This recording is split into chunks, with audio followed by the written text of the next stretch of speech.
Hello, career cohort. Thanks for tuning in. I'm your host, Emily Wong, founder of Words of Distinction. We talk about tools for achieving career success, inspirational stories about overcoming career and life challenges, and how we can recalibrate our perspective to better enjoy the journey forward. I wanted to just give a brief introduction to my conversation with Mark Anthony Dyson. How can we research and take control of our own knowledge to make sure we're not just getting these panic inducing headlines? And I think we're speaking to a law, as I said, the job market is splintered. So it's hard to give broad based advice to fit everyone. I know those in the executive space look for jobs a whole lot differently, and as they should, than somebody who is new to the market. So I think in general, the common thread is if you're networking on a regular basis, then you will have a much easier time than everybody else because you're using your connections to help you navigate the space and what jobs are available. So already you hear who's getting hired, who's not getting hired, and their experience in applying for jobs. So really, you're looking for the referral. Right. The referral is going to get you in the door at least to have a meeting. Now, the referrals can go a couple of ways. One is you can use that referral as a part of your networking strategy to do information interviews to see if a particular job or a particular industry is going to be viable for you. Is that's going to be something that's going to work for you? As you get more information from that, then you can go ahead and charge forward. If not, then you can use those pieces of information to help you navigate and get what you need so that you can apply successfully. And when I mean apply successfully, at least apply in a way that you can start to get meetings and interviews and have more conversations that will inform your thoughts, your strategy, and for you to move forward. So that's one big way that people are doing it across the board. If you're not involved in networking on a regular basis, and that's not a part of your MO. You got to make it part now. Absolutely. However, you also got to realize too that there's more time that's going to be involved. So if you haven't been and you're just going to start, then of course, I'm going to always recommend what all your other guests have recommended is that you need to get on LinkedIn and start building some relationships and start having some conversations. Don't worry about asking for jobs.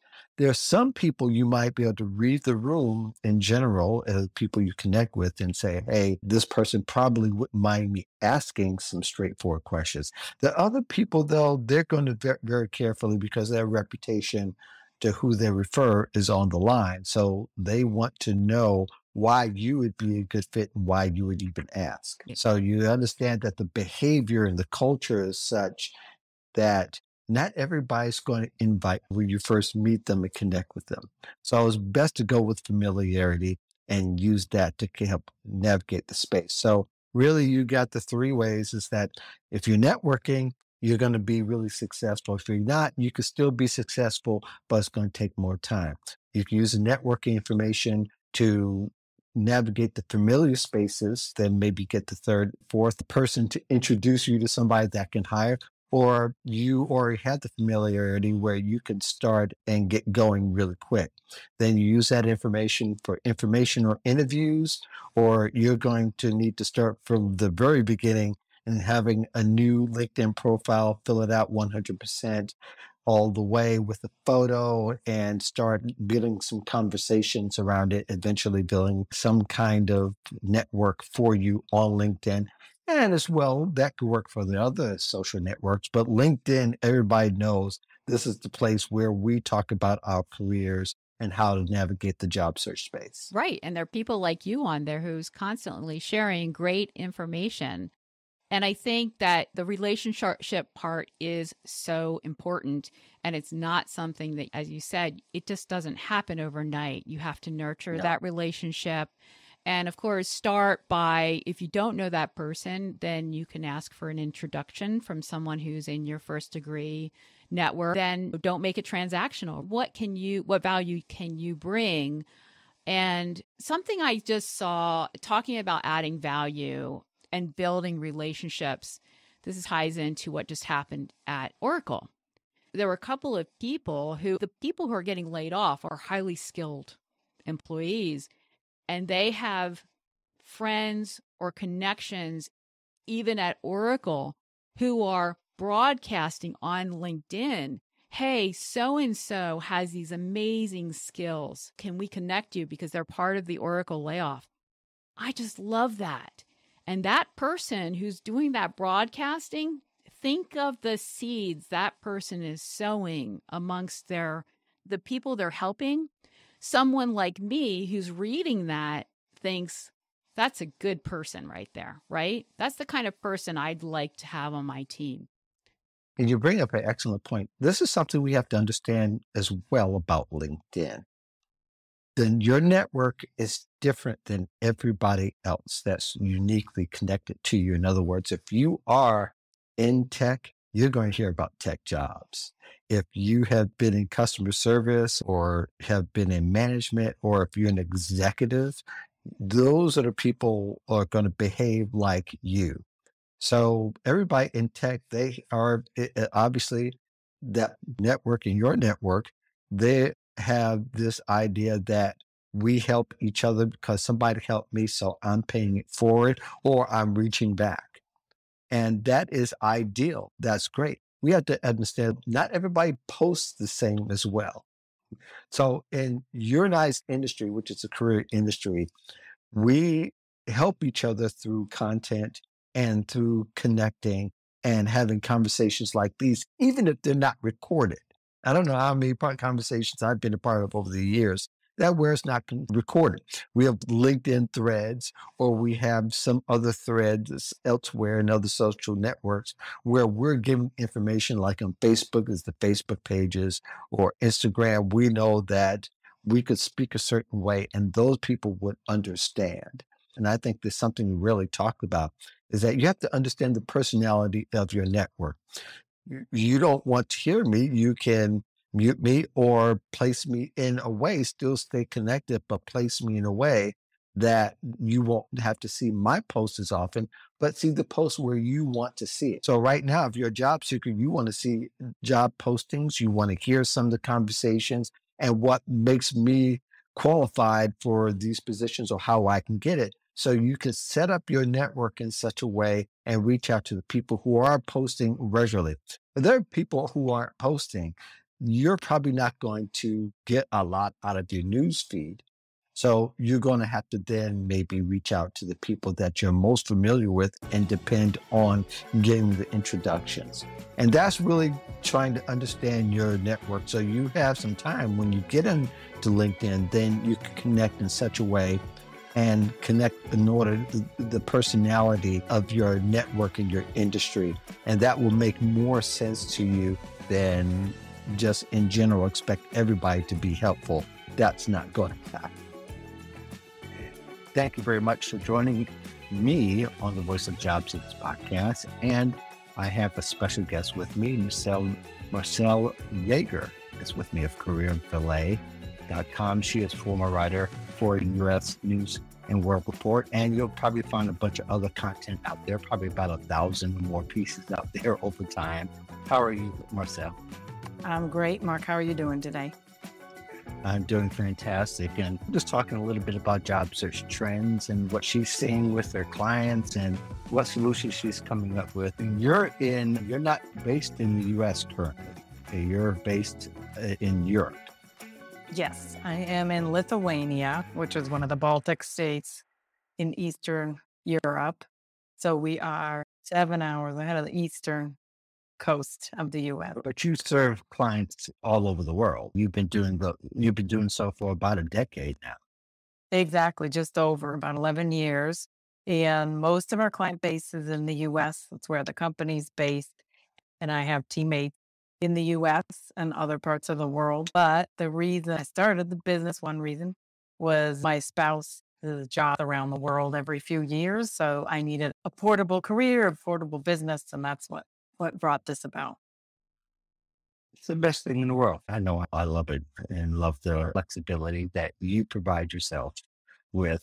But I think job seekers in general have that luxury to be able to provide a career. But there's some things I know that you come across. Lately. Now, I know the pandemic has brought on a different perspective, maybe not a different problem, but a different perspective to a problem that you've fronted over the last couple of years.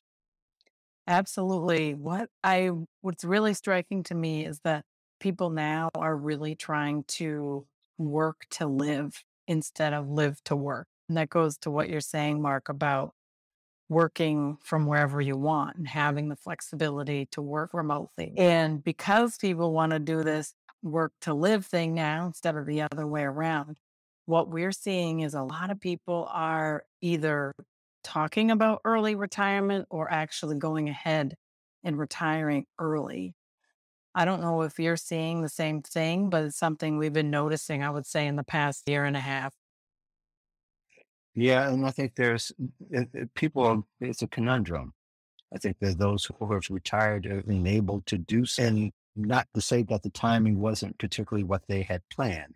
And my wife, for instance, retired earlier than we'd had expected, but she was able to retire seamlessly to go in from retiring from work to taking care of her parents. So that really worked out for her. And the timing probably couldn't be more perfect in that sense. But not everybody is like that. Some people have retired, but said, I'd really rather work than to be retired, no matter what their reasoning is.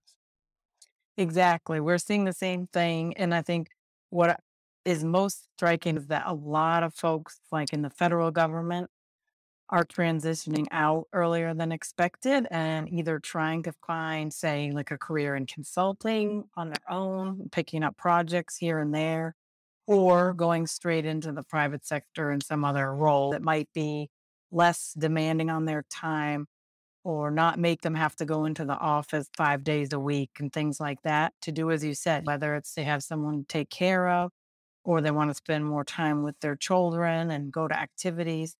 I think people are realizing that you don't have to work in the office all the time. And if there's a way they can make it work financially and get around that, then they're willing to take that risk. The idea, I was going to say, the idea, though, for a lot of people that's widely being talked about these days is how those who retired are trying to get back into the workforce. Many of them still are not able to get back into the same capacity which they work, so they have to kind of pivot and change. Are you confronting that too? Yeah, that's a great point. So we're seeing a lot of that as well. And it's not even just the people, when I said government, it's the private sector too, and trying to pivot and do something a bit differently.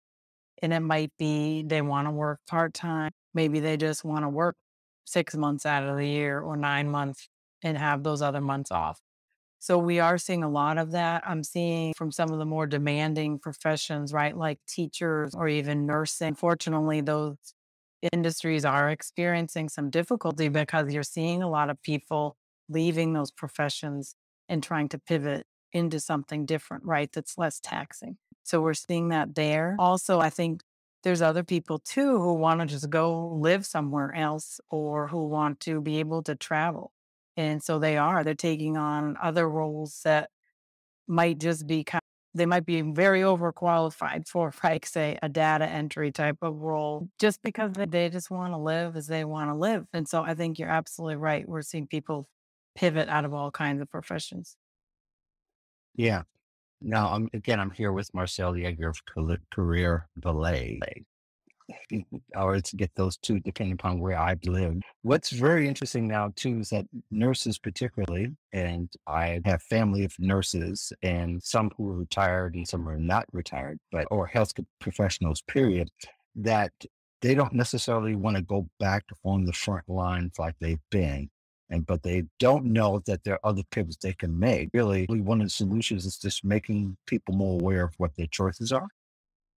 Yes, and there are a lot of choices out there, and I think it's hard for people to see that have been in these traditional environments. But I can tell you, there are so many healthcare companies out there doing all kinds of different things. There are companies that say, advise nurses on professional development and how to move forward in their careers. So a former nurse could take on a role like that. Nurses can manage there's hospice facilities, there's other kinds of elder care and things.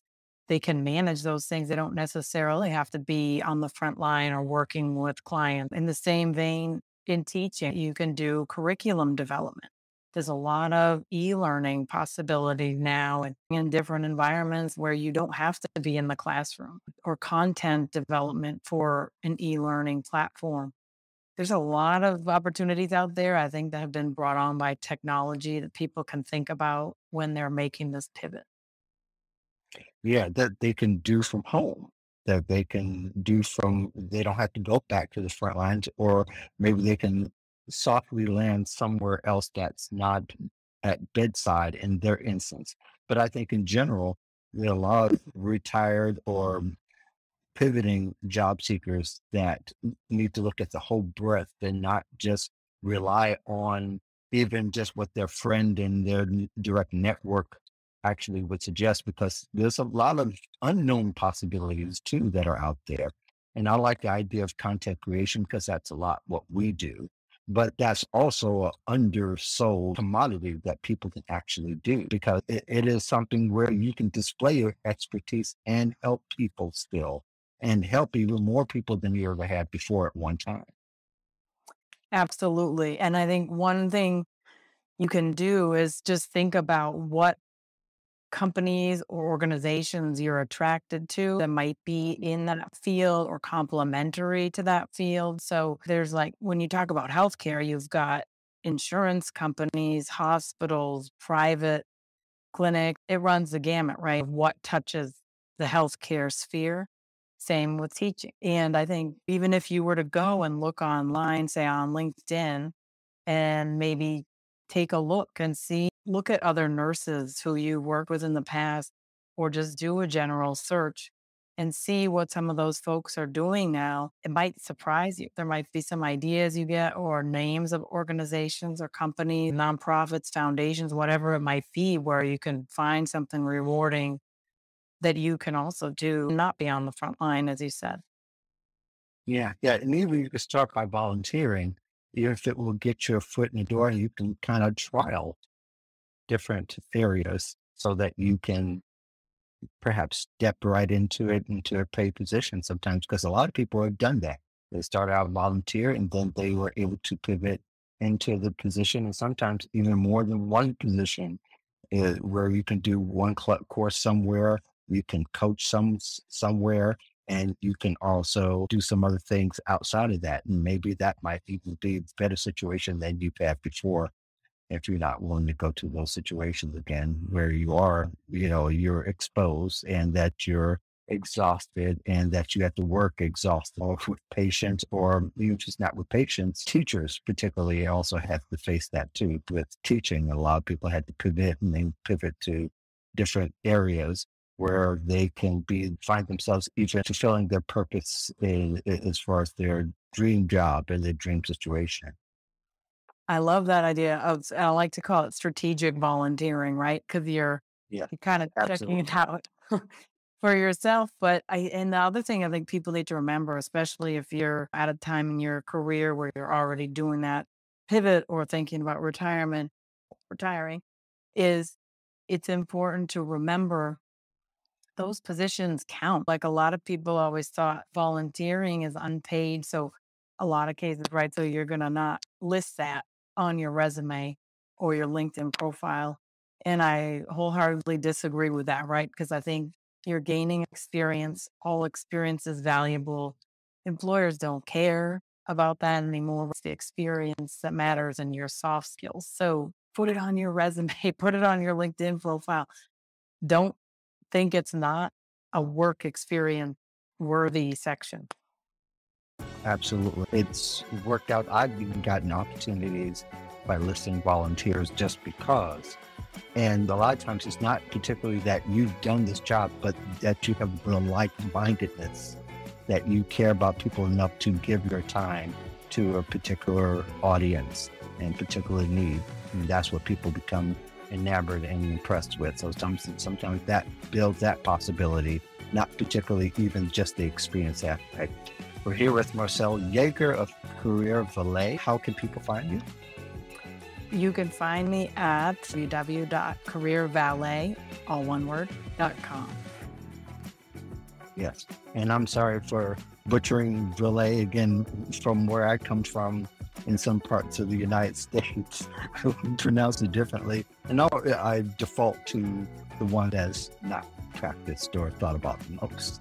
So thank you very much for joining me